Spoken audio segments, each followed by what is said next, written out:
number, Old Vic rating, verdict, doesn't add up doubt, Chichester Festival Theatre rating, verdict, surefire hit. Moral dilemmas tend to go down well in theatre. They are red meat to an audience. But what a difference a play makes. At London's Old Vic, Lenny James, star of Line of Duty and Save Me, has taken a break from TV to appear alongside Papa Ace-Do in Carol Churchill's A Number, a 60-minute sketch, set in the future, about a father confronted by 3 sons, all of them clones. So far, so intriguing. And yet, A Number is not just brief. It's a slight theatrical doodle. It starts with one of the sons being assured he is the original copy of a long-lost child. Later, the young man comes to fear being killed by a brother clone who is angry at being betrayed by their putative father.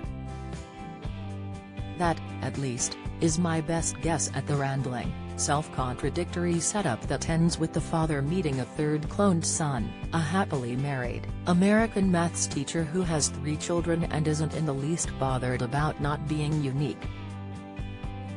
So what was all the fuss about? A Number feels like a maze without a center, and after so many narrative dead ends, I simply lost interest. It's a script that needs rescuing by actors, and in Lindsay Turner's vividly staged production on Evelyn's Sunset Red studio flat, James and Ace-Do are at least watchable as they tramp in circles around each other. James is tricky and evasive, a deadpan fibber offering ad-libbed assurances to his sons. Ace-Do plays 2 kinds of needy young men, anxiously seeking certainty around their crumbling identities, as well as the blasé American who doesn't care either way. Both do their best to bring life to the contrived situation. But as a piece about the moral dilemmas of paternity, it has nothing to say. It is to fatherhood what phone contracts are to literature. I live in hope that, one day, a production will illuminate this play for me. But am not holding my breath. Meanwhile, down in Chichester, Therese, an infinitely superior moral poser, a gut-churning revival of John Patrick Shanley's Doubt, starring Monica Dolan as a nun who suspects the school priest, Sam Spruill, of grooming one of her pupils. Best known from the film starring Meryl Streep and Philip Seymour Hoffman, Doubt features a tightly drawn plot that's as clever and manipulative as its leading characters are tense and suspicious. As Sister Aloysius, headmistress of a Catholic boys' school in New York's Bronx of the 1960s, Dolan seems at first loftily authoritarian. And yet her forensic mind and steely determination to defend and nurture her pupils grows on us, even as our faith in Spruill's charismatic priest, who is loved by the boys, begins to rot.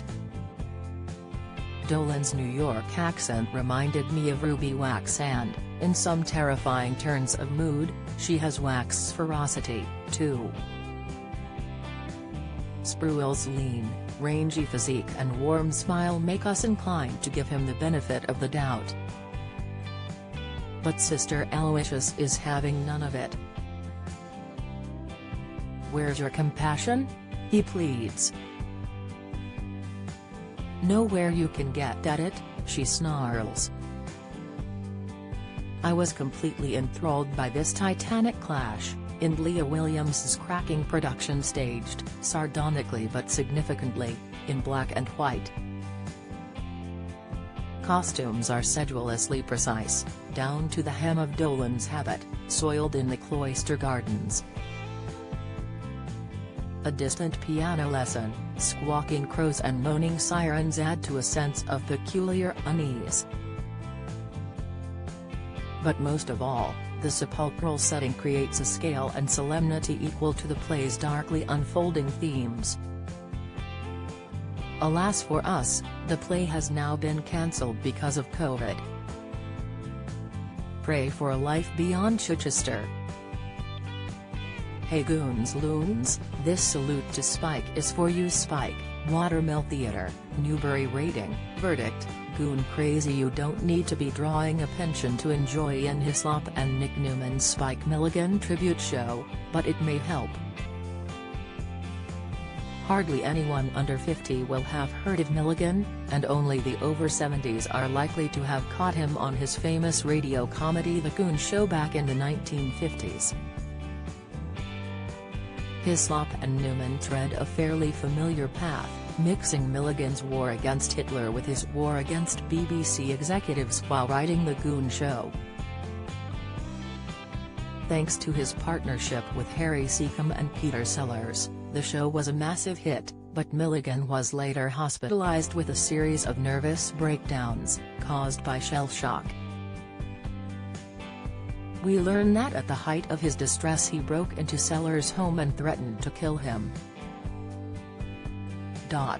With a potato peeler.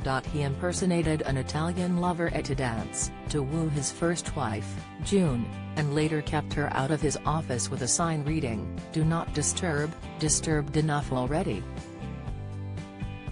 Set in a radio recording studio and recreating madcap Goon Show sketches, as well as the stresses of writing those sketches, the play is nothing if not ambitious. But it leans too heavily on limp gags that fall flat on modern ears. Both script and production could be leaner and tighter. Paul Hart's cast do, however, perform with verve.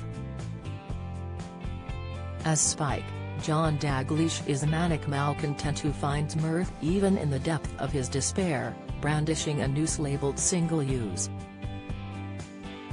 But his best moments are set pieces, including bashing a typewriter in time to Leroy Anderson's light music ditty, The Typewriter. Just as much fun is Margaret Cabourn-Smith, as the woman in charge of the Goon Show's myriad sound effects. George Kemp is suitably self-satisfied as dapper ladies' man Peter Sellers. Although Jeremy Lloyd, as Seacombe, is not quite Welsh enough, has alarmingly good at Harry's explosive, squealing laugh.